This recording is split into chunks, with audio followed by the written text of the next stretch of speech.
Cato's Public Affairs, Emily Eakin, she's Director of Polling at the Cato Institute, and Dr. John Johnson, a polling expert and author of Everydata. It's great to see you all. So first to you, John.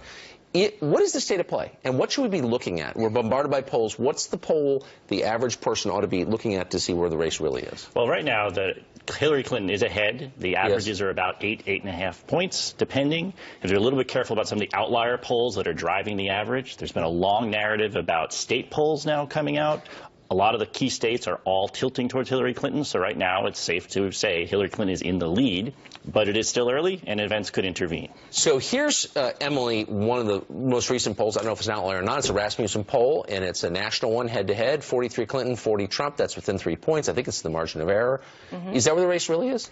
I don't think it is. I think that what you really want to do is average a couple of polls together, look at the entire week worth of polls rather than just one poll. Right. And when you do that, the average is actually around 6 to 7 points with Hillary Clinton in the lead. Also, if you look at the battleground states, Hillary Clinton is leading in almost all of them, and states that shouldn't be in play, like Arizona and Georgia, are. So historically, polls taken in mid to late August, are they predictive of the final result? Well, they're saying something. They're indicative. They're indicative about the relative performance. And obviously, Donald Trump had a really bad 2 weeks. Yes. Now, they really firm up after the debates. And, you know, I bet my farm 2 weeks out. That's when they're really robust. But they're saying something today. Okay, so 2 weeks out before the election. Yes. So has there ever been an election in modern history where polls 2 weeks out didn't predict the outcome? Not that I'm aware. I mean, there's obviously the Truman, you right, call it okay. back then. But since then, right, I mean, it's pretty rare after Bush that. score. I mean, Right. Bush score was Bush still score. close, right?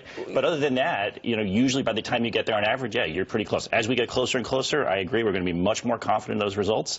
But right now, this is a pretty wide lead. So, Emily, you're hearing people say, well, a lot of the voters in question here haven't voted before. It's hard to predict their behavior. This is an anomaly, this election. Is that a fair analysis? It's possible. We definitely see some soft support for Donald Trump, and we do see the shy Trump voter as well in polls. And what I mean by that is that some people are a little bit reluctant to admit that they're voting for Donald Trump in the polls, and so it might actually be underestimating his support. That's the only thing that I would say that might be, you know, working in Donald Trump's favor, but probably not, because if you take a bunch of polls, average them together over the course of a week, Hillary Clinton is still in the lead. But there is some good news for Donald Trump that I think is worth bringing into this conversation, which is political scientists have forecasting models where they try to predict the outcome of the election on the basis of the economic fundamentals of the economy, like economic growth and things like that.